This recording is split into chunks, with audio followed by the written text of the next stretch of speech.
station to listen to this year. It's the best. It's the best. It's the best music. Best tunes. Because they got the best music. Live from Stuttgart City, Germany. 99.2 Radio RFM. Your home of African music. We play only your choice. Everybody gets high sometimes, you know. We gon' start this thing, go right. Like, what got the guns out in the house tonight? We gon' start this thing, go right. Like, what got the ATL in the house tonight? You're listening to only the best internet radio station in the world. Are you living in Diaspora? Oh yes, 99.2 FM, Radio R. This is your number one radio station. Stuttgart, Mannheim, Ludwigsburg, Tübingen, Heilbronn, all the way to Kenya, Uganda, Tanzania, East Africa combined. Canada Richards and Divino Richard tunawaletea muziki ya kinyumbani.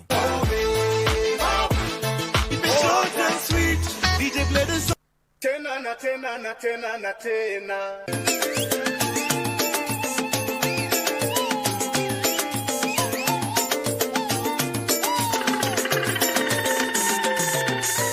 Radio R, tukutane online.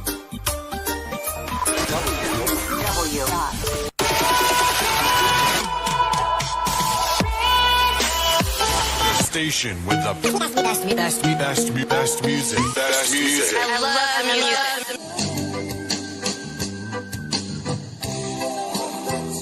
Oh yes, I got you, baby. I'm telling you, number one African station. For Afronews, Afrobeats, and the world hits. Here's updates happening around the African countries and interviews and experiences of Africans and their friends living in Europe and all over the world.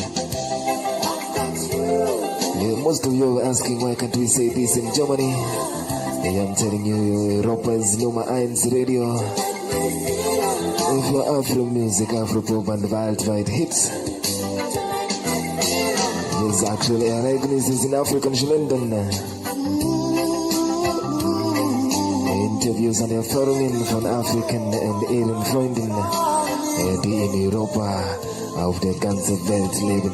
This is your number one radio station. This is Radio Ara. This is Radio Ara. Home of African music. You want to bamba? You want to G with the big boy? Above the head, below the belly, Brand new music. Remember where you. everything I do, I do on the 50. I'm feeling vibes on vibes. Home of African music. I'm again over so, yeah, you won't capture my soul. Forgotten you. We're here. Remember, this is Aggies Live Talk Show on Radio RFM, based in Stuttgart, in Germany. We're having a very, very nice guest, a lady in Italy, Elizabeth.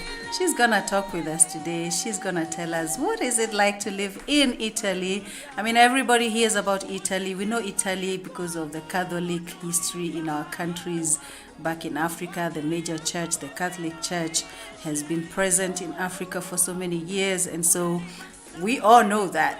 I mean, it's something exciting, it's something interesting to know what happens when people go to that country where all these, I mean, the main guy of the Catholic Church lives, in Italy, where Rome is, where the Pope lives and resides and rules, and Our Lady will be telling us about that country. For many people, Italy is a puzzle. I mean, not so many people know much about Italy. So I'm looking forward to that. I mean, I have been in Italy myself, but I've not been able to go to Rome. That is one thing that I have on my bucket list, because I would like to go as near as possible to where the Pope resides. And Italy is very interesting. And when you talk of Italy, we are talking about the Romans.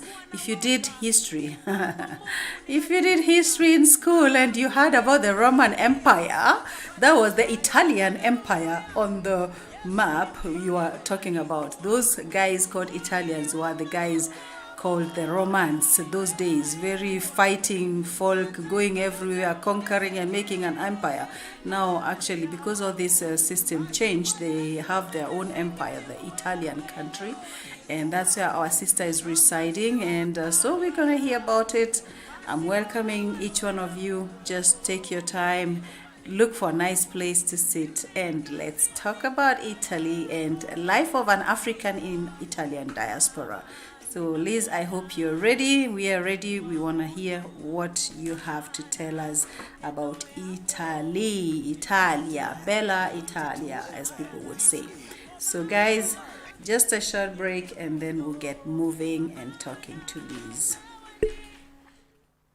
99.22 FM. Shut up and bend over. Aye. Let your back do the talking over. So back up and bend over. It's your favorite boy. Home of African music. The listeners agree. The message is clear.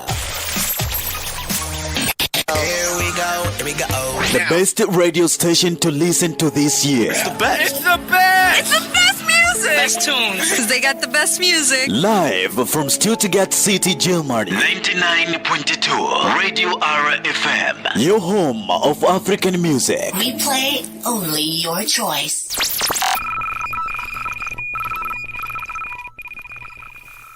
We are number one on entertainment. Check this out, ladies and gentlemen listening. Music. We take care of your music needs. Interviews. Are you ready? And Diaspora Chronicles. Keep listening for more. Oh yes, it's 99.2 FM, Radio Ara, your station, your solution. Let's go! So guys, we are back, and yeah, I was talking about the Roman Empire. I mean, so many of us who are very good in history, maybe you know some places. When you hear of places like Pescara, this is near where she lives, a place like where she will tell us where it is. Me, I have not been in many places. I've been in places like Pescara, like where she lives. I have met her. I have seen the place and I like it. I'm someone who is not crazy about lots of water around me, but that place is made so nice and comfortable that I don't mind sitting at the beach, some of their beaches, for so long, just basking at the sun. I'm not someone who likes to spend hours in the waters. But if you really want to, if you're someone who likes the waters, Italy is surrounded like with water. I mean, you can go to the beach anytime in some of the cities. You can really have nice life. That's why people say Italians know how to enjoy life. If it is true or not, we are going to find out today from our visitor, our special guest, because she lives in a place near where there is also a beach, a very nice beach, and she's going to tell us if it's that exciting to live so near the beach, if it is so nice to live in a country that gets really, really hot. Because the time I was there, I went with my kids, my boys, and my boys found it too hot. One of the boys was enjoying and I was enjoying it, but the other one found it so hot you could not even sleep at night because it was going up to 40 degrees Celsius sometimes in the evening. And of course, if you're used to more colder climate, it's more difficult. But the others, I mean, when you go to the beaches, the place is full. If you want to have a place where you can lie on these nice relaxing chairs, you need to book it ahead of time, like days before, so you have one. So you can imagine how full the beaches are if you want to have fun. But if you have some money and you really like high life, I mean, the beaches are full of fun during the day and during the evening if you want to really have fun. So it's actually an exciting country, and it has a lot of historical places. When you hear of the Colosseum, it's in Italy. When you hear of old museums and things that happened in history, actually there's if you talk of Apostle Paul in the Bible, he was in Rome. He traveled several times to Rome. You can imagine, I mean, this is like Bible in real life. He went to that city, and he was also a Roman citizen. Do you know that? That means he got somehow I don't know, he had some positions so that he could have the Jewish citizenship, and he could have the Roman citizenship for some reason. And so that's why he could travel there without any problem. So, I mean, it has a connection with the Bible as well. Can you imagine? This is really amazing, yeah? And yeah, this is just special. So when you talk of Italy, it has a lot of history, it has a lot of exciting things, and it is part of the European Union. Are you aware about that? Italy. Hi, Elizabeth. Hi. Hi, you can hear me. How are you, my dear? How are you? I'm fine, thank you. Very fine, very, very fine. Very fine. We are happy to have you. This is Radio Very R. fine. This is Radio R calling you all the way from Stuttgart, Germany. We're excited to have you. To Rome. Yeah, super. From Germany to Rome. From Germany to Rome. Can you imagine? From the Roman Empire. Roman Empire. The modern Roman Empire, actually, because people cannot connect it. You know, I don't know. Did you think about that when you were planning to go to Italy? You know, what moved you to move to Italy? Why not anywhere else on this planet? Tell us. There, you did not know you were going to land in Italy. You thought you were going to Rome, and this is the country. I didn't know anything. I know I'm going to Rome, country called Rome. Wow. No, I have to laugh at that. I mean, this is really amazing. And okay. The only one I could speak was only ciao, ciao, ciao. Uh-huh. To come to Italy, and here I find that Italy is only eat, Ali. Italia, eat, Ali. Uh-huh. Wow. Now here we are 10 years around the line. 10 years down. You've been there 10 years. Tell us about you, actually. Tell us about you, where you came from, when you've been there 10 years now, how it was getting there. Yeah, this is my 10th year. Wow. Okay, I think I'll cut my story short, because if I say in details, I may take the whole novel. So yeah, we will wait for that book. When you write the book, we will read. Tell us the short version get of a it. Book. Mm-hmm. The short version is I came here as a religious nun, and that's how I landed in Italy. Okay. I don't go to Rome anymore. Okay. You finally discovered it's not the Rome country, but it's Italy. Not a Rome. Yeah, it's okay. Italian. I'm Italian. I'm an Italian. I came to Italy. Yeah. So how was it? Tell us, how was it? In short, it wasn't easy. Let me say, because a new country without any language and only one word, ciao. That's all what I know about Italy. And number two, coming from Africa to this, it was my first time to fly by flight. Okay. So okay. It wasn't an easy task, but let me say in short, I made it. You made it? I made it because in life, what I got in my formation as a nun was, wherever you go, you have to bloom. Wherever you are planted, you have to bloom. So there was that in me that wherever I'm sent, I'm a missionary, and I have to bloom. Okay, so you went there, you went there as a sister, as a nun, a Catholic nun. I came here as a religious nun, as a Catholic nun, and I was working in the diocese in one of the dioceses in Italy, let me call it in Pescara. And I've worked with the bishop, I was a cook, and some charity work with the immigrants. And also some working with the old people, visits, catechism. So I've done a lot. I've done a lot of stuff in this country. Wow. So actually being the nun and being the cook of the bishop, people say that as a nun or as a sister, when you are in Italy, you have easy access to the Pope. Is that possible? Did you have chances to get to maybe dine or cook for the Pope? I mean, you were in Italy. Was that possible? Yes.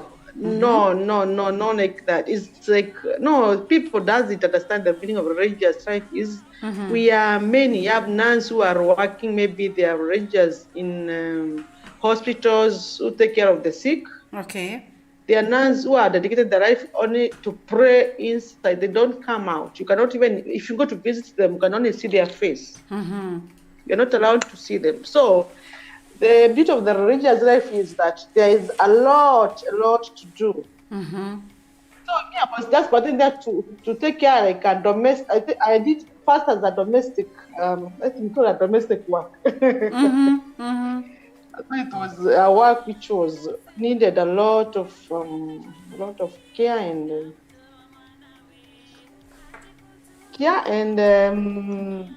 attentiveness, because here Italy is eat. So being a cook and handling the food, welcoming guests, bishops, priests, and others, it's not an easy task. So I made it. So now you are from Kenya. You came to Italy. You're working for the bishop. Hello. You're cooking, I'm sure, for big people who are coming to see the bishop or whatever. But I mean, how was it? Did you have to cook African food, or what did you cook? Did you go for Italian training? No, I had on Italian food. I had to have one month training on how to cook. So I'm a good cook. Okay. I did a training for cook. I had a lady who was teaching me, a chef, to introduce me on how to cook the different food with the wine which goes with this food. So I had to be trained. It's not an easy task. Yeah, I had training. Okay. Yeah. Wow. Okay. So you had to do training, and then tell us about the language. You went there. Had you learned your Italian or in Kenya, or did you have to learn there while serving the bishop, or how did you do that? Okay, the language I said. I went to school, language school. I did Italian language school I had every day 1 hour, 2 hours. And also sacrifice. I did a lot of sacrifice to study. I bought a book, and I was reading about only the verbs and watching cartoon, listening, and then when you go to the church, I used to go with a pen and a paper. So during the homily, sometimes I find myself creating some words, and then I practice. That's how I learned the language. Wow. It wasn't easy, but I was determined. Wow. Okay. Yeah. Joy Awe is saying it's an interesting topic. Great achievement to the chef. I mean, you're getting congratulations from Germany because you learned to be a chef of the Italian kitchen. So I can imagine you know every type of pasta food that can be done, and you can talk about it in Italian. That's an achievement. Congratulations. Yeah, it's easy because thank you. Yeah, it is an achievement. Just learn this food goes with this wine, this one goes with this food. How many courses you have to prepare?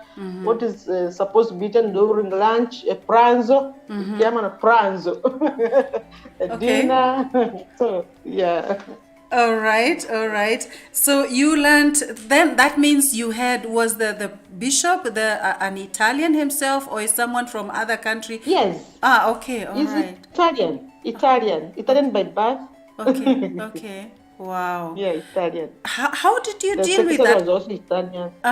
How did you deal with the issue of where to live and everything? Was all that provided for you? You came as a nun, yes. You were working for the bishop, yes. So you didn't have the hassle of looking for a job, actually, because a job was already designated for you. But about a place to live, how did you do that? Did you have to manage that yourself, or was that arranged from your job, the one who gave you the job?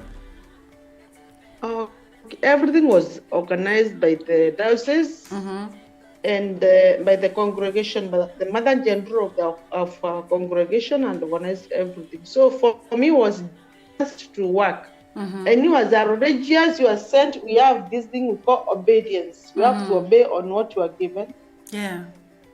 Obedience. You're told, go today. Even if I was to be told, now go from here to Germany, I have to obey and go to Germany. So by obedience, you have to do what you are requested. Yeah. This is like a vow. So by obeying to the superiors, you're able to manage everything. Yeah. So it's not a matter of choosing, I want to do this or I want to do that. Yeah.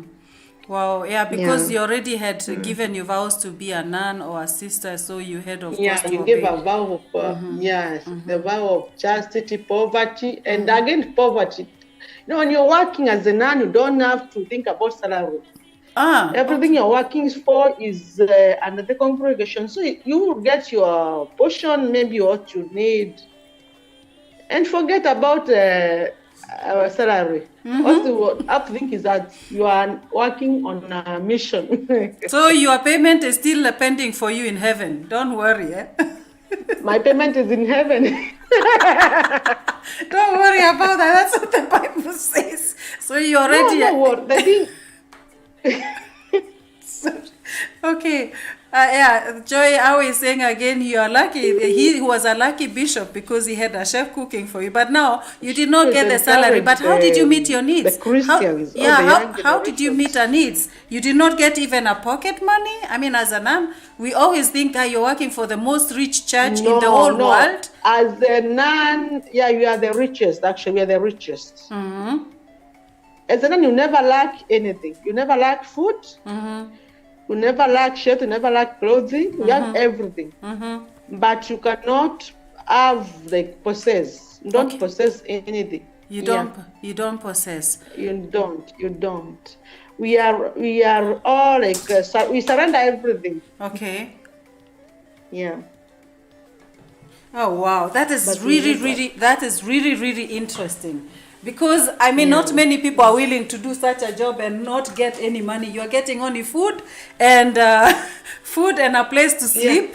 You're getting a place to sleep. You're getting what are you getting? You're getting food. You're getting a place to live. A shelter. Yeah. You're taken care of. Your health is taken care of. Your health. Okay. So that is all. Oh, so even then your health insurance is paid for. Is paid for, so you don't have to worry about anything. You just worry about yourself. Nothing to worry about. Okay. Well, it makes sense, but that means then you cannot do any investments. Because I'm asking this because some people think, no, that's why I wanted to come to this point that many of us as Africans, let me talk about Africans, because now I have experience with the Africans and diasporas, the people, the Christians in Europe and Africa. Yeah. When you see a nun or a religious has gone to a convent. Yeah. The expectations for them is, she's coming from Europe, she has a lot of money, she has a lot of sponsors and all. But you fail to approach them and ask them, do you have any problem? Do you need something? Some are suffering inside. Yeah.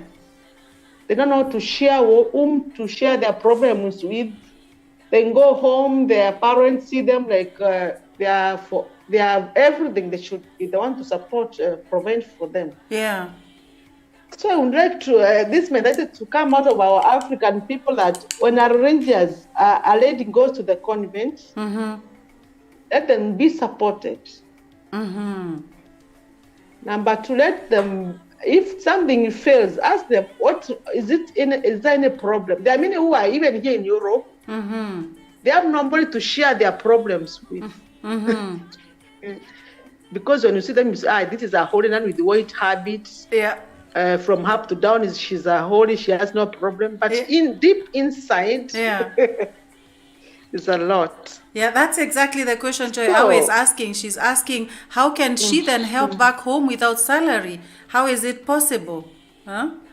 This Okay, when you go home, like when you are going home for holidays, a ticket is bought for you. Okay. Pocket money?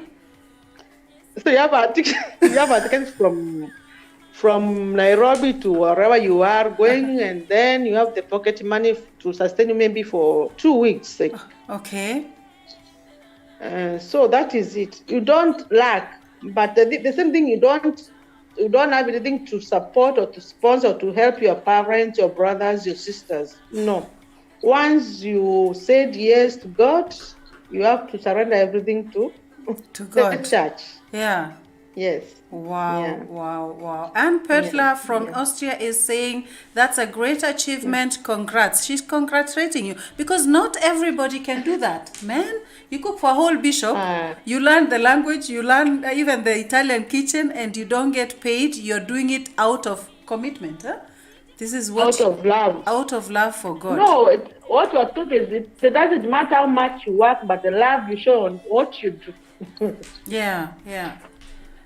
Wow. I mean, I'm saying this because not that some people may think, okay, if nothing else works, then I may become a Catholic nun and then I will be attached to the richest church. I can start investing in our family. Guys, you've heard, it's not that way. You normally have to commit to, you said you commit to chastity and poverty and something else. You said obedience.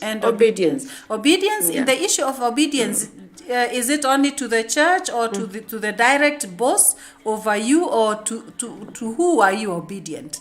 To who are you obedient? Obedience to your congregation. For example, before I came to Italy, I was in Tanzania. From Tanzania, I was also in the refugee camp in Kakuma in Turkana. I worked in Kakuma. Okay. I also worked in Philippines for some months, in Manila. So all these movements is due to obedience to the superior and the congregation. Wow. That's amazing. Actually, this is amazing. Me, I'm very, very impressed. Actually, I'm very impressed. This is not something. This is not something that just anybody can do it. You know. This has to have a calling. This is something that you do out of religious conviction.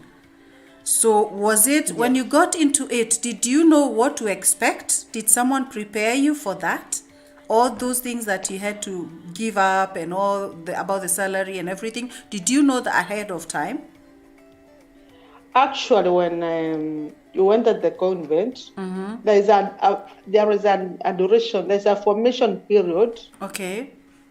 Which you are taken through, like it's like I would say courtship for marriage. Oh, okay. So there is a 1 year you aspire, like an aspirant. You aspire to become a nun. Okay. After aspiring that year, maybe you go down to postulancy, which they say it's postulating.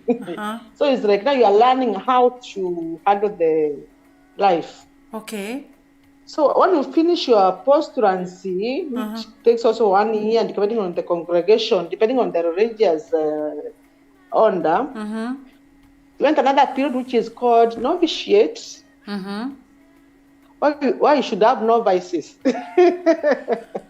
How did you make it? I mean, where you should have no vices, that means you don't make any mistake. How do you learn that? Because, I mean, as a human. In this novitiate period is whereby you don't come out, you don't use the telephone, you don't have to talk to your people at home anyhow unless there's an emergency. Your time is only time for prayers. Wow. Only prayers. Wow. Yeah. Okay. And that is how long? How long do you stay? That is 1 year, depends. 1 year or 2 years. Oh my God. I mean, this is really commitment. No, I respect, from now on, I'm respecting the nuns because I don't know how many people make it in this. Actually, that's why you hear. I tell people you cannot hire a nun, but you can hire a cook. Wow, this is You have to amazing. respect them. Yeah. It's a that is a very important here in the religious life, whereby you are formed to become a holy person. Mm-hmm. Your life is based on the surrounding on their spiritual life. Okay. Yeah. Okay.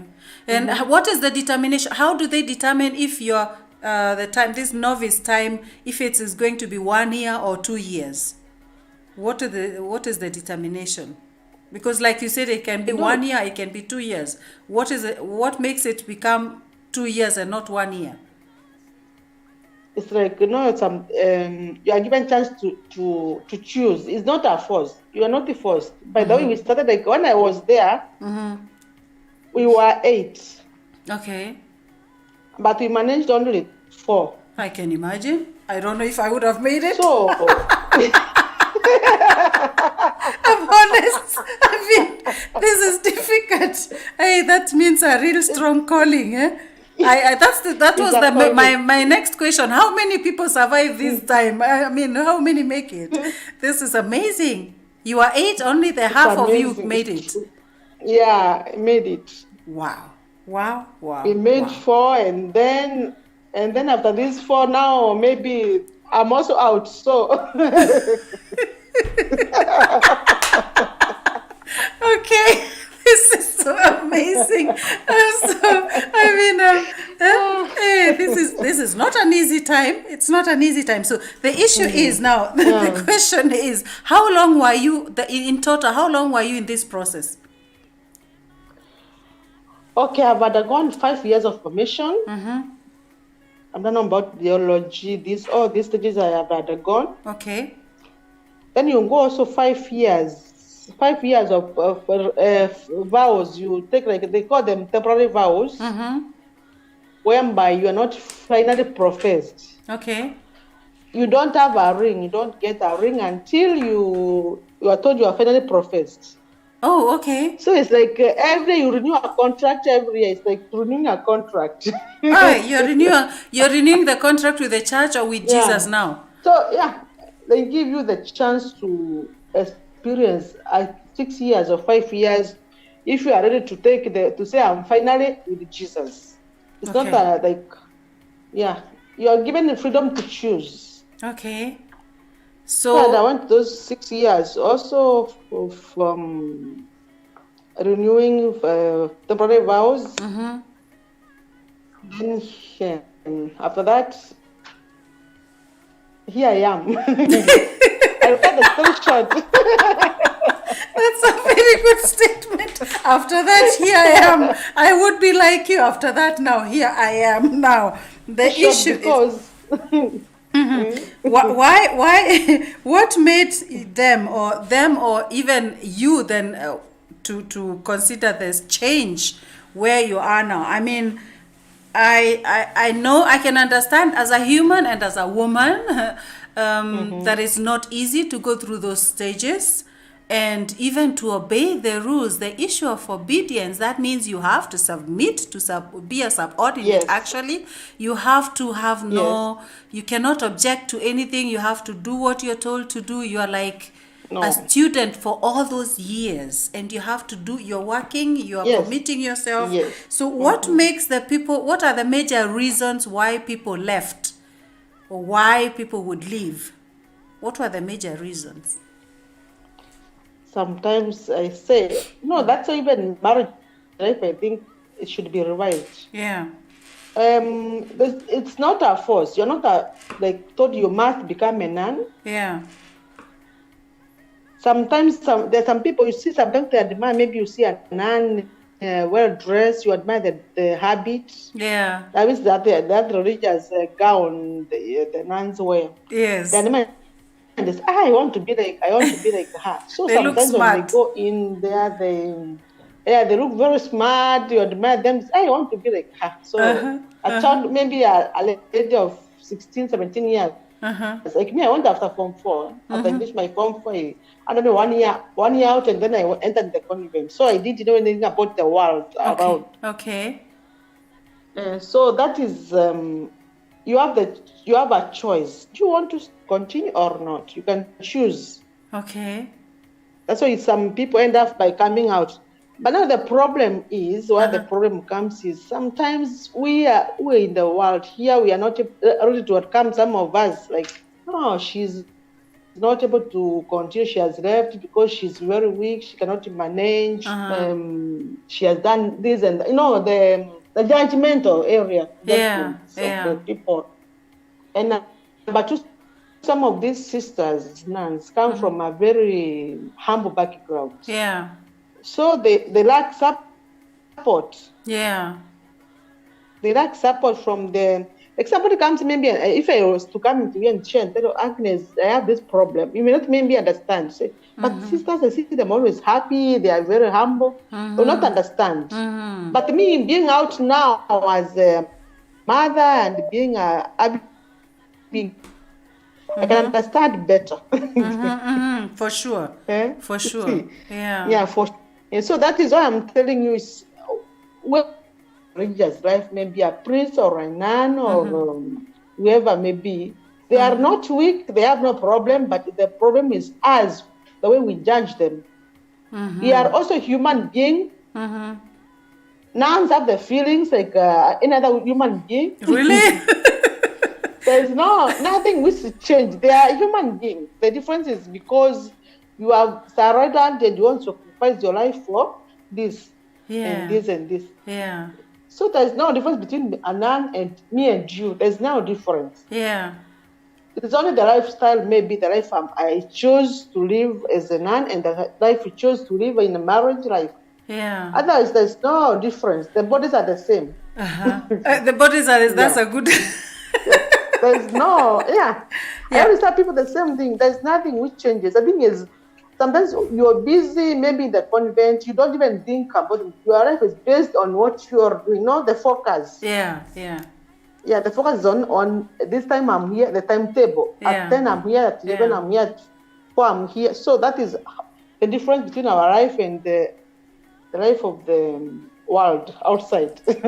Wow. Yeah, you are occupied, of course, because I know while you're doing all these normal business or normal things, you're still praying, you're still following your spiritual life. Now, for you, there came a turning point. What made you change? What? Because now, as long as I know, things changed. You're not a nun anymore. You are still a believer, yes, but you're not a nun anymore. Tell us what happened, or why did you decide to change, or what happened? What happened, my dear?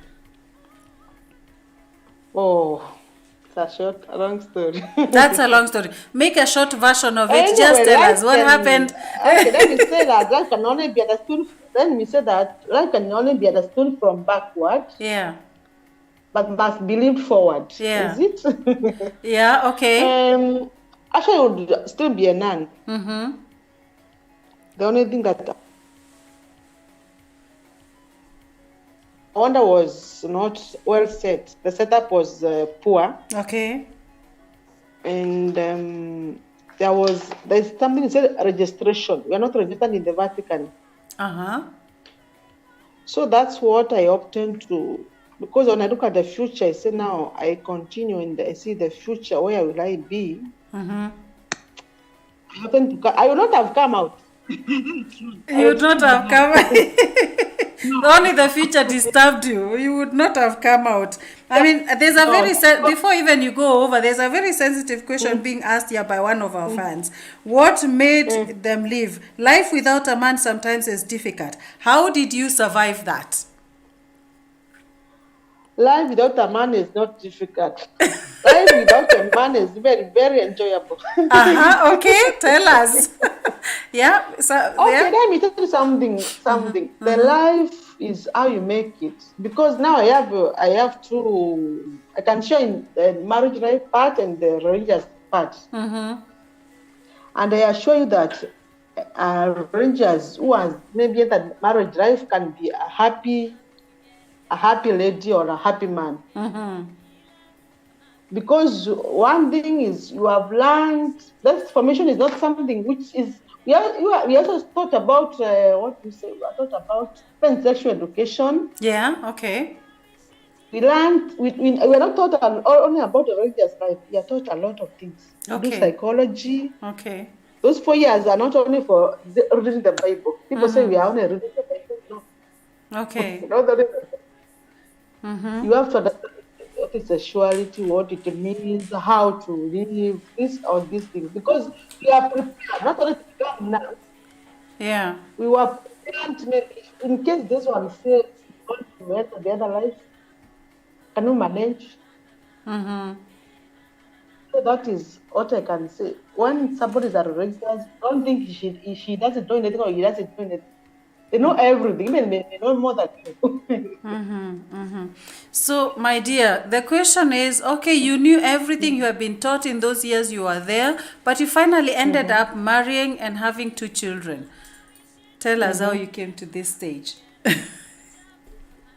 Okay, first I want to go to, because I saw that the life I said, I will cut it short because it's a long story. I cut it short. The past is going to visit anyway, but I cut it short. Okay.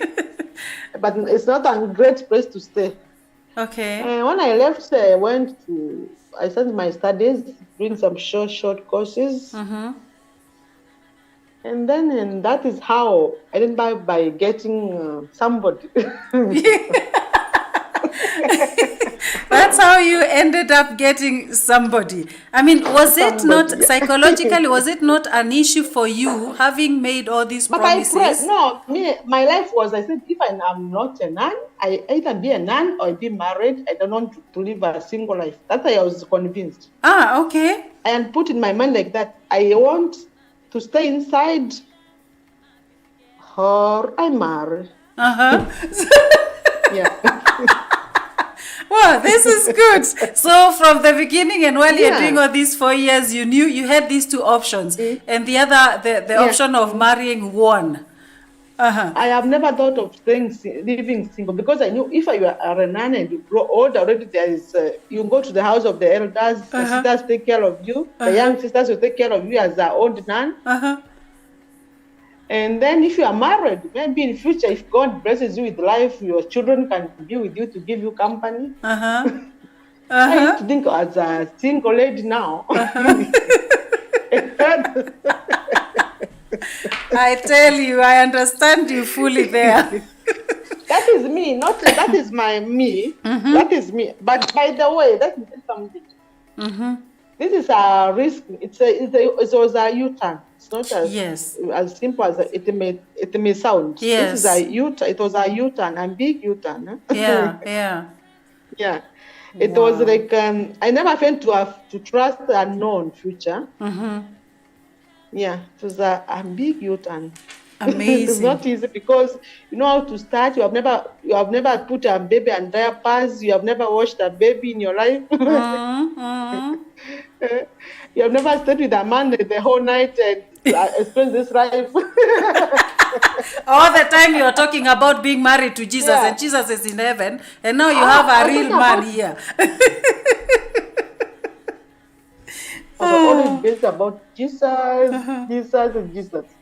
But something which I cannot regret being a nun and becoming a married lady is the formation that I got is still in me, because I find myself sometimes you pray without knowing, like how they say Saint Benedict, like pray and work goes together. You are working and you are praying sometimes. The formation will not always be there. Okay. Number 2, the humility that you are taught, the humbleness, and all those things will remain in you. There is nothing that will go away from you. So there's a very big difference. So the big difference is now you have a man and a husband, but inside the spiritual part remains the same. It remains there. It will never go. It can never come out of you because you will always remain as a nun. By the way, I pray also the same. I don't see a change much. The thing is, maybe the time is limited. Yes. But I have never gone down from my spiritual life. I'm a staunch Catholic still. I love the nuns. I love the priests, the sisters. I love all of them, and I support them actually. And then encourage some of those who feel like the world is all coming to an end. I tell them, no, there's always another way. Never lose hope in life. Yeah.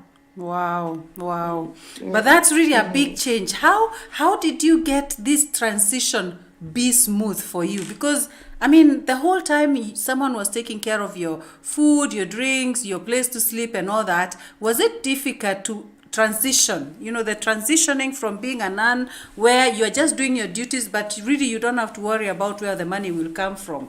How was the transitions to time? How was it for you? For me, I think what helped me is a lot is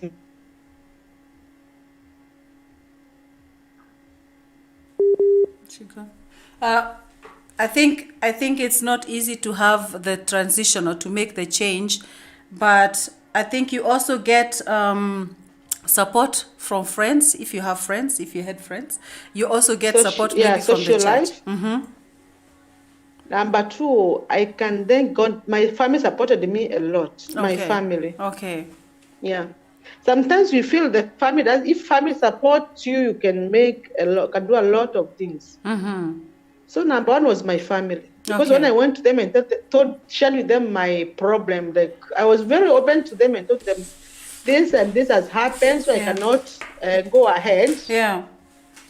They took me like a prodigal son. I have come back, so they never said. Finally, I'm sure your parents were happy. Finally, we're going to have grandchildren and all that. Huh? Actually, they never said no. No, the thing is, when the society doesn't accept you, even when you are even marriage, right? That's divorce. Yeah. When you're not welcomed back, things become worse. So I said the welcoming was so good. Wow. Number two was risky. I took a lot of risk with courage. That was made me to be whom I am and where I am today. Yeah, about the neighbors or friends, how they dealt with your talk about it. How did you deal with it? Did it bother you what others said or thought about you after you stopped and changed your lifestyle? That's obvious. That is obvious for the society to talk about how she cannot manage, how she has become like this. But I never bothered, by the way. Some things I was hearing when they are past 1 month. So I never bothered about the society. Okay. Because my focus was, I was saying, now I'm growing old, I'm not young. I may reach menopause and I want this and this and that. So the biological clock. Yeah. I find my biological clock much. So other things I never bothered. That's also helped me a lot because I never thought of people. I never bothered, Yeah, because for some it can be psychologically very challenging if you are somebody who is sensitive to what the society is saying and what everybody might think about you, or even how the church will deal with you or talk about you or think about you, that you did not continue. So it's good that you could deal with that, because not everybody is strong enough to deal with that. No. You're right. Wow. So now the issue is you stopped it, you started studying, and you got your husband. I don't know if you married right away or if you married later, but now you decided to stay in Italy. How was this now, all these changes and your new life in Italy and not being a nun anymore? How did you cope with that? It was very easy because, in Italy, it's not like Africa. And I found it very easy actually to adopt than in Africa. It was very easy for me to adopt because I had friends. Okay. And after working with the immigrants and these old people in the Caritas, the charity work. Yeah. So I had many friends and they helped me a lot. Yeah. That's how I managed. Wow. Because, so now you are married for how long? How many years since you married? Did you marry right away after you left the convent, or no. Or how long did it take from the time you left to the time you met your hubby and marrying? It took a year. A year? That was not long. not long, yeah. That was not long. That means you are ready. You are set, and you are ready for the new life. Yeah, I was very ready. That's good. Very, very I like that. You are very ready. You are set, and you knew now it has to be now or never. Good, wonderful. Now it is 5 years now. 5 years now. So. You're married already 5 years. Yes. Yes. Wow. So the other question is, how is life for you? Because I understand you did not end up marrying an Italian man, which of course is also different. You married a fellow African like you. How is your life in Italy, being an African couple with, of course, children? How is life in Italy for you? Like getting jobs, getting a place to live, your children and school, and the environment generally. How do you deal or cope with it? Africa will always remain an African. Okay. Italians will always remain Italians. All right. So that is why you have to be convinced deep down your heart, I'm an African, and I will never become a white. Yeah. Okay. Yeah, that's one thing which came to my mind. Okay. Always an African and an African. Italian is an Italian. Cannot change and then to become an African. Is it possible? I don't think so. Because they cannot get into our skin to live like Africans, just like we cannot become white. There's no way. So that what I even tell people here is, live with these people, now, but remember you are an African. No matter what you do, no matter I'm a citizen, yes, but it doesn't mean that I'm Italian. How is that possible? It is not possible. So I always value my African culture, and also my prayer was to get an African man, not an Italian man. Why? Now that one you have to explain to us. Why did you decide, or why were you praying to have an African man and not an Italian? I know many Africans who would rather have a white man because they think the white man would treat them better, the white man, blah, blah. So why did you decide to get an African man? Tell me. Maybe not in Italy, maybe in Germany or in other countries. Okay. What? Let me share something briefly. I've seen, because having worked in the church also, there's some things you learn from people. Yeah. They come and share with you, you stay with them. Yeah. I've met maybe out of 10. Yeah. You may meet one African who is happy with a white. Yeah. Number 2, I've seen most of the Africans who are married by the whites, they end up marrying the whole themselves. Okay. I don't know why. And another thing is the freedom. The freedom. Sometimes you want maybe, like I have a friend, maybe I want to go and visit, but you are not free to move because the culture doesn't allow you. Like you have become Italian, you should not go with Africans, you should be, no? I think you understand what I mean. I get you. So in short, I love my African to be African. Let me say like. Okay. Because because that's amazing, because you worked with them already, you worked with the whites, you worked in their kitchen, Actually, when I had And of course you had French. I had many friends. Yeah, many. I had many friends. I could have chosen to maybe to court one, but I never thought. You did not get attracted. No. That's interesting. That's interesting. Yeah. Never came to my mind. Wow. Now, the thing is, these people are not bound to live with. They are good people to live, but the thing is, we have to be convinced that we will never change their minds. Yeah. It is us who have to fit ourselves, but know that we are still Africans. Yeah. So we have had issues here in some of our diaspora countries in Europe that Africans don't get the same chances like the natives in the countries they live in. I do not know how it is about job equality in job distribution, equality in how they deal with the children in schools, or even how they treat you when you go to the shops to whatever. We've had cases of people, you go to the shop, you're followed because you are a brown person or dark person, or you work in a job for years and you never get a promotion, even if you are better than some of the others. Even in do you have some such cases in Italy? If not, it has not happened to you, but have you heard of these cases in Italy? Because this would be interesting also for me to know.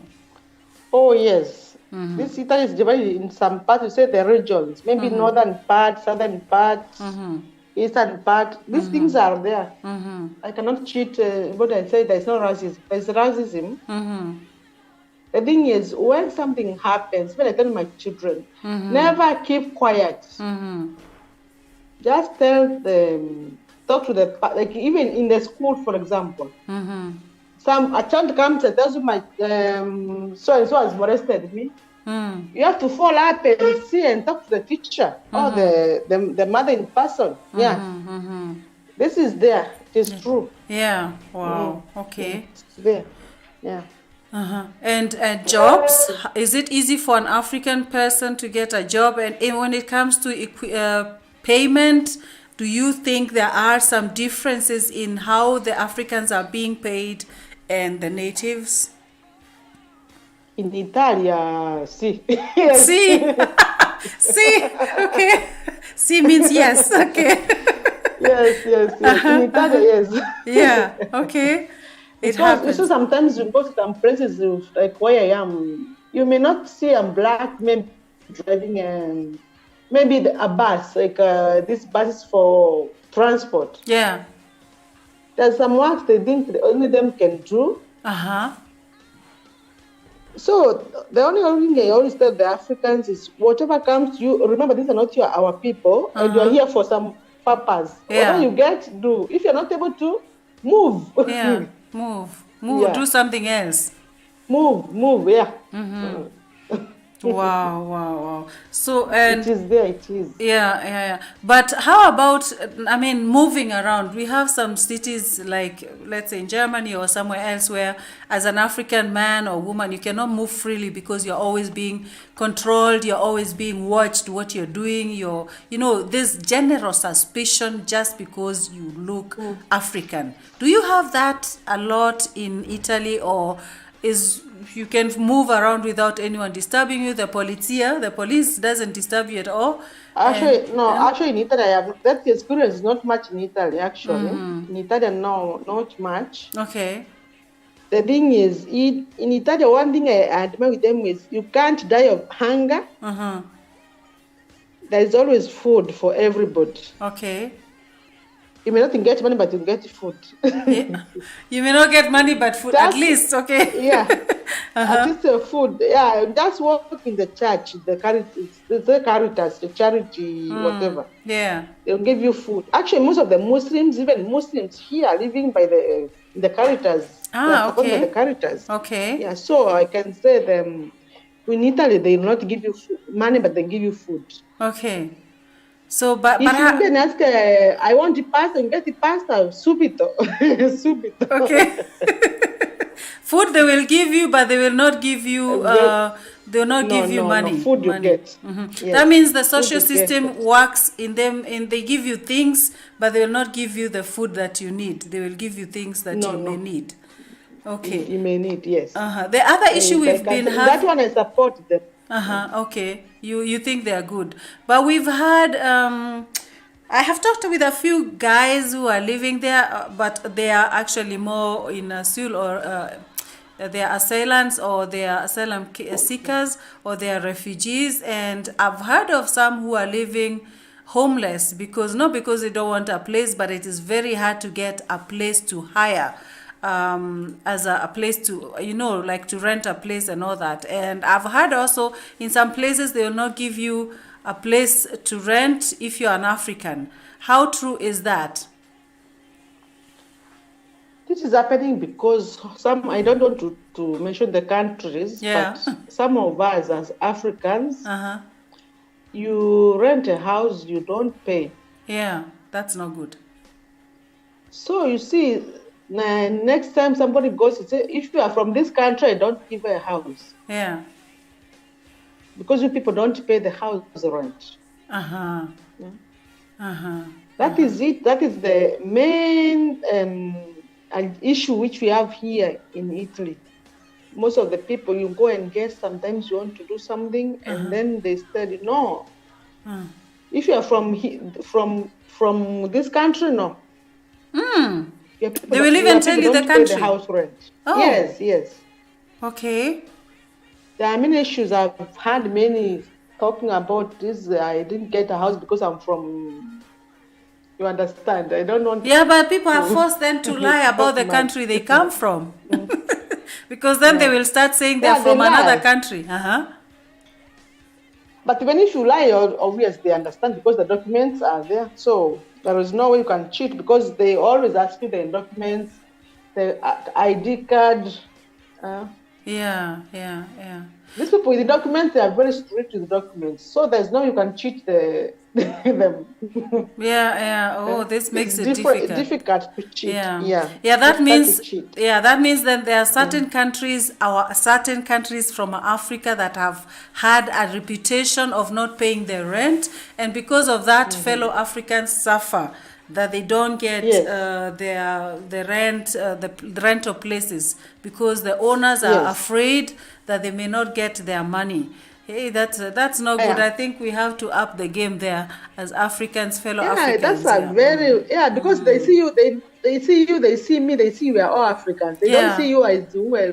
They see, this is are you the sister to two and so, because they see it as the same. So you become, even if you are Kenyan, you become a brother or sister to someone who is from I don't know where. Yeah. Oh, they call us, they say decolor. They say decolor means colored. They don't know decolor. Yeah, colored, no? Oh my goodness. Yeah, but does it change? It is we. So it is we who have to change our mentality. Don't expect much from these people. Okay. Wow. Just aim on what you came to do. Aim on what you came to do. Look upon your family and build your future, knowing that I'm here. This is not my home. For sure. Yeah. For sure. But the issue is now Africans have to join together maybe to talk about such issues. But I think many people, they just do their thing and go on, and they don't think about what that means for the others who come after them, Now, I know here in Germany, we have groups of Africans going together, getting together, joining so that they can avoid the issue of loneliness. There is a lot of loneliness among the diaspora. It doesn't matter where you are from. But in diaspora, because you don't have people from home, you don't have your family and all that, do you have such organizations or meetings or events where Africans get to meet and to avoid this loneliness? Or how is it in Italy? Do Africans gather together, together for that? Yeah, there are some Kenyans. We have our Kenyans in Italy in diaspora. Okay. There's a meeting they held. They hold, I think, every month. Yeah. I don't know, every month. Okay. I've never been there because I've never gone. I've never attended. Okay. But there should be something of the sort. Okay. Wow, that's really amazing, because I have heard of many, even some Africans being homeless. We saw some of the issues also being posted on or being shown on TV about Africans who are sleeping in tents and sleeping. Oh yes. Yeah. How widespread is that? And what do you think? What brings these guys to come to these situations? What happens? What goes wrong there? What do you think is the reason why these cases happen? That at the end they end up having no home and they end up on the street. What do you think is the reason? What happens? Most of the immigrants, there's also some, they don't want to move. There's sometimes you see some immigrants, when they come to Italy, they may like to stay maybe in towns. Ah, okay. They don't want to move to the villages. And so become like beggars. Okay. Which So is back in sad. the day, you see some people standing on near the supermarket to get something. You are selling maybe a matchbox to get a euro. Then that is the problem. They don't Yeah. want to move. Yeah. This is a problem because I've seen many also selling things like hawkers. Yes. Like how we do it in Africa, Yes, you know? hawkers. Like hawkers. Yeah. And that is how is it for the people? How do people land into that they end up being beggars or hawkers? They have no homes. They have to sleep in tents in bushes. Actually, they showed it on German TV. Africans living in bushes with small tents with 1 or 2 plates and whatever. Really, things that you cannot expect. I always ask, because you say it in Italy you cannot sleep hungry, but again these cases are happening. It's happening because how can I explain this? In short, we are lacking what we call humanity among us as Africans. You see, like I have come from Africa maybe 2 years ago. Yeah. Only I have 4 children. So because once I give birth, maybe the government will give me some more money. Yeah. I have no work. I continue producing because the more I have, the more I get. The more I have, the more I get. That is not nice, of course. The more I have, the more I get. Yeah. And by the end of the day, this issue has failed. Yeah. Many of us it has failed. So it's an issue to be discussed again. Yeah.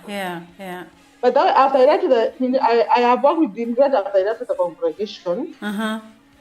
And I realized most of the immigrants, once they come here, they don't know anything. They have no knowledge about. No, sometimes somebody who is informed. Yeah. You cannot compare somebody who has just come from the village, has even studied in the class.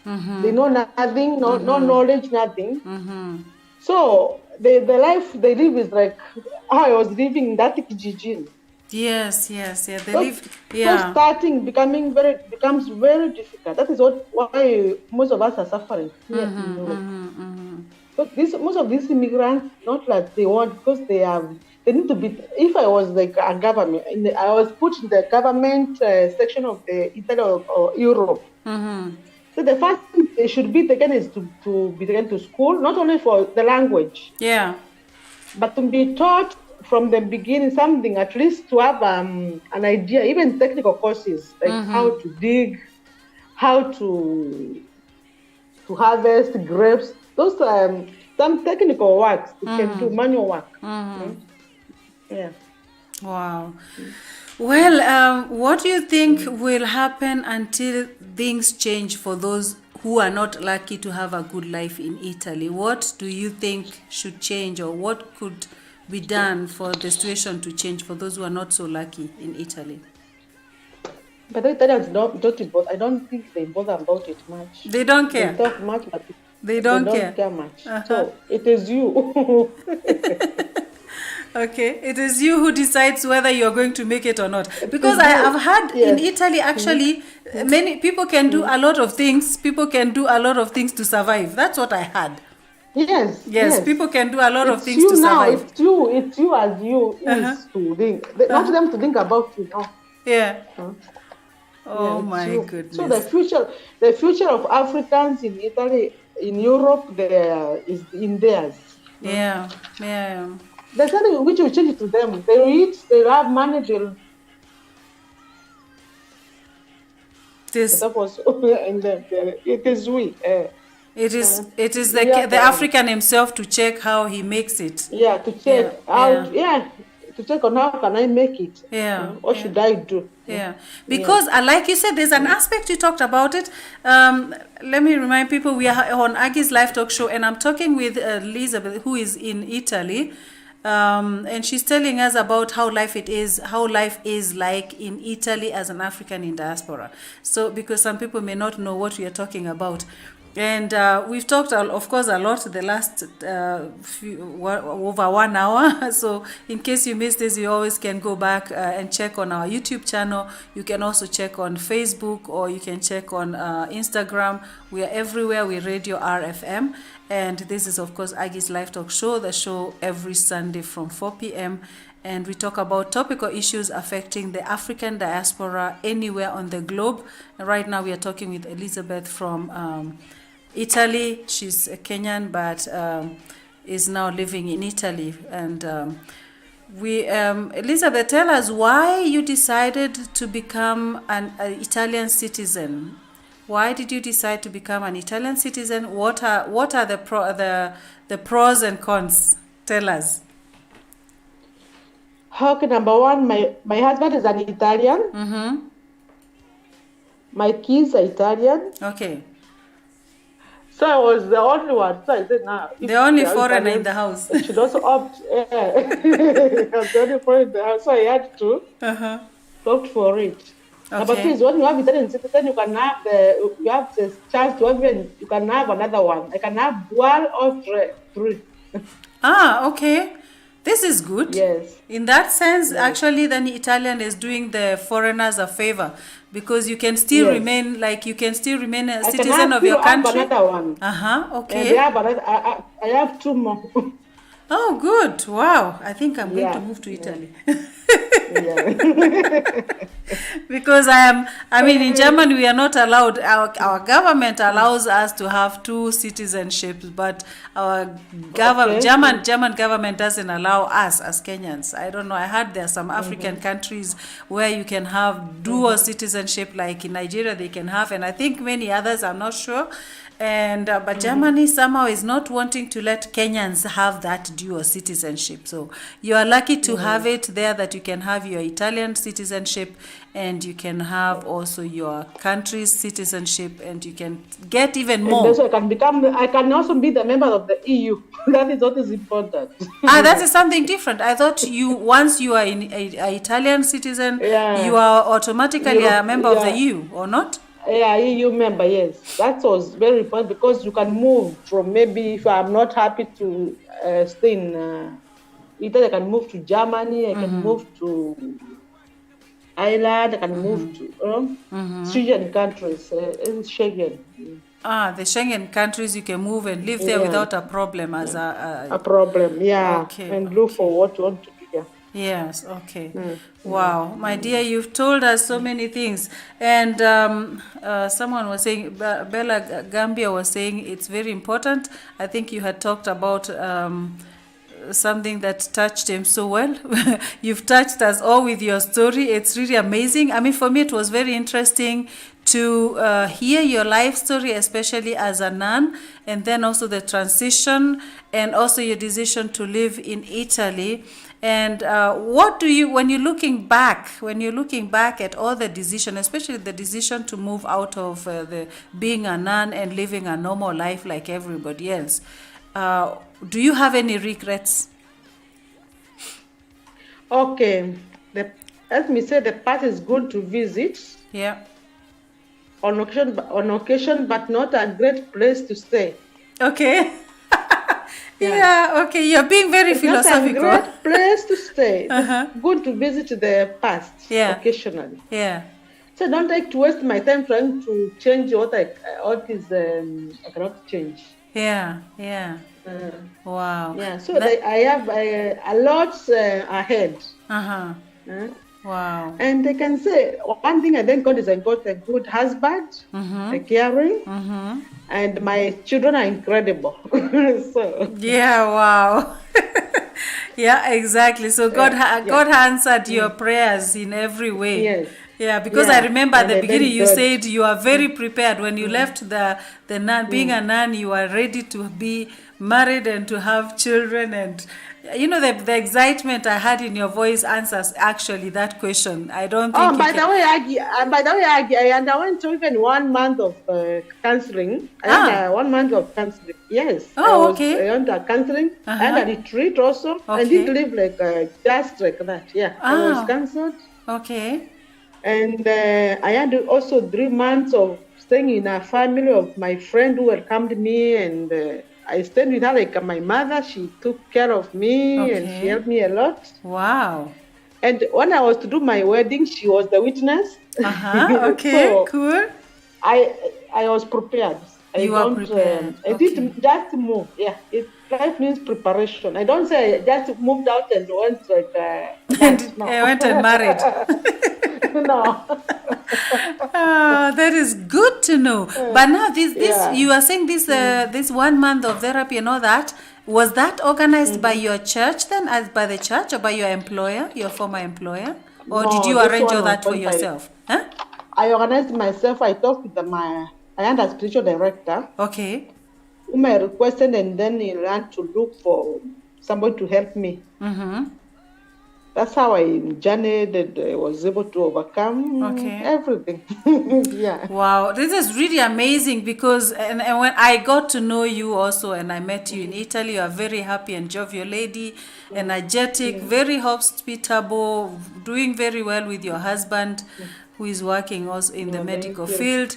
And you are very, very, very nice family. Really, that's why I thought it's a very interesting story to hear because I never before met someone who was a nun and decided to change and then to continue living in the same country where she had been working as a nun.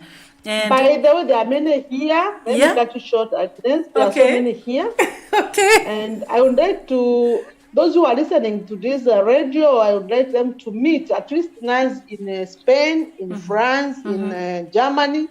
If you meet one, at least talk to her or him. You know, some are suffering inside. They need our help.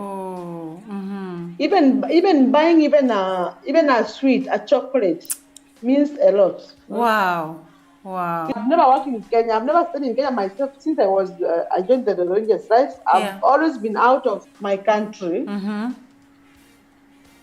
But I never liked people to come and greet me, say hello, especially in Tanzania. I felt at home in Tanzania. So I would like to deliver this message to everybody who is listening to this radio that if you meet a nun or wherever you see a nun, even a chocolate is enough. Yeah. Wow. Even the greeting, how are you, is very important. Don't look and say, this is a holy nun, you cannot talk to.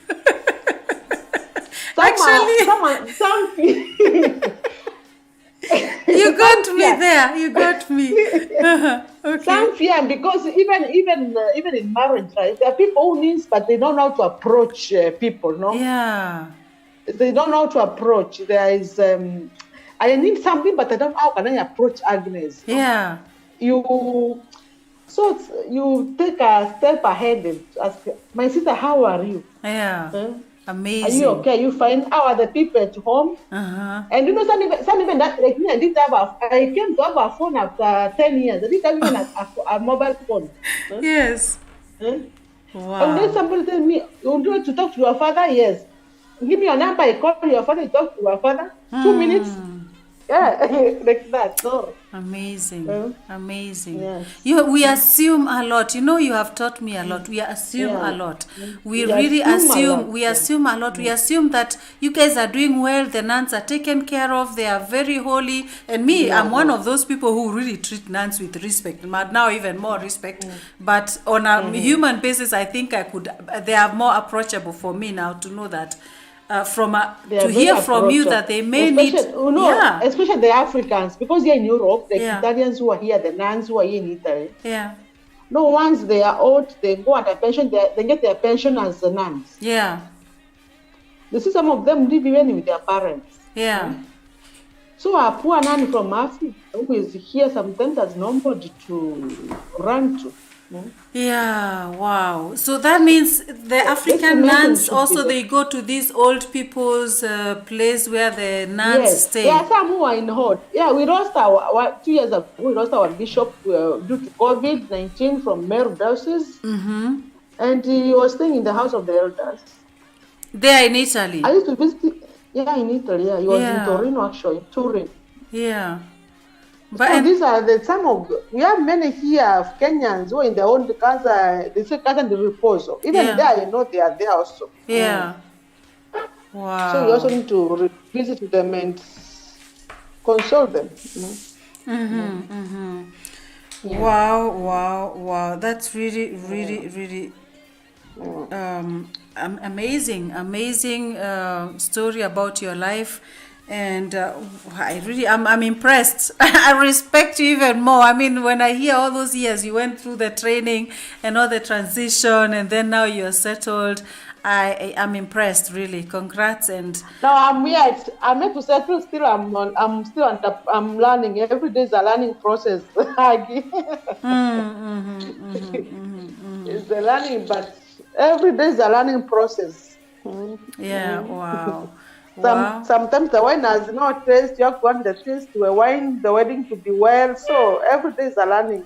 Yes, for sure. I believe every day. I believe it. Hey, thank you so much, my dear. Thank you so much. And I wish you all the best. And I wish you the remaining dreams may come true in your life. Because thank you very your much. Life is also still, you have a long way to go. You are settling. You have your dreams. And I know that you are very passionate about whatever you plan. So I wish you a lot of blessings. And as we finish, remember our very own editor, producer, has a new song out there called You Will Miss Me. Check his YouTube page, Tony Slay. Tony Slay, check the YouTube page, Tony Slay. And really, it has been a very nice talk show with you. There's so much depth in it. I think we could have continued the next 2 or 3 hours, but now we are almost finishing because there's another show coming up, the Kingdom Talk Show at 6 p.m. And so whoever wants to join, you are welcome. Get ready, get prepared, and join that one too. Is a preaching, is something for the soul. So guys, get ready for the Kingdom Talk Show. For now, we have been having Aggies Live Talk Show with a very special guest, Elizabeth. Actually, you have to remind the people your name, and if you want them to reach you anywhere, if maybe someone has questions, maybe there's a nun out there listening and would maybe like to make the same step like you, or would like to know what can make her stronger in her life as a nun. How do you think, would you like them to reach you? I know you're on Facebook. Would you like them to reach you? Yes. And how can they reach you? How can they reach you? I'm reaching also many nuns actually in Europe. And they can reach me through Facebook or Instagram or Messenger. Yeah, can you say with the address or how to get you? Under which names are you in these pages? Pendo Soni Maria. Pendo Soni Maria. That's my Facebook account. Okay. The same with Messages on the Pendo Soni Maria. Yeah. Okay, great. Thank you so much, because I think this is an issue that many could be maybe thinking about or suffering in silence, and they would like to get to talk with someone who has had the experience and who maybe can help them and guide them and maybe stand with them in prayer as well. Thank you so much for giving us your time. I know you're a busy lady with 2 young children, and I say thank you to your husband for taking care of the kids so you can have time. Yes, I'm preparing even for tomorrow. Is the birthday of my daughter. Tomorrow's birthday. Nice. Yeah, tell Pendo that I wish her, when the time is there, I wish her a very happy birthday tomorrow. Thank you very much. She's a love child, a Valentine's child. That's why she's Pendo. She's a Valentine's child. Yes, thank you so much, my dear, for taking time to be with us. Be blessed. And anytime we need some more issues to deal with about being a nun, I'm going to come up to you. Welcome, you're welcome. Okay, thank you so much. Thank you so welcome. much. Okay, thank you so much and be blessed. Bye-bye. Okay. Ciao, ciao. Yeah, bye. Ciao. Ciao. So, guys, thank you so much for being with us. That was Aggies Live Talk Show this Sunday, and it was amazing. And I pray that you have had something, you've learned something to take with you. If you see a nun somewhere, like she has said, let's go, just say hello and greet the person. If the person is open to talk, you can talk with them. Otherwise, thank you so much for taking time to be with us. This was Aggies Live Talk Show on Radio RFM. This is the home of African music. Coming up next is Kingdom Talk Show. And until next Sunday, be blessed and take care. Bye-bye.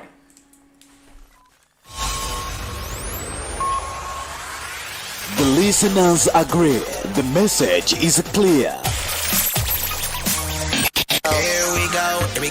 The best radio station to listen to this year. It's the best. It's the best. It's the best music. Best tunes. Because they got the best music. Live from Stuttgart City, Germany. 99.2 Radio RFM. Your home of African music. We play only your choice.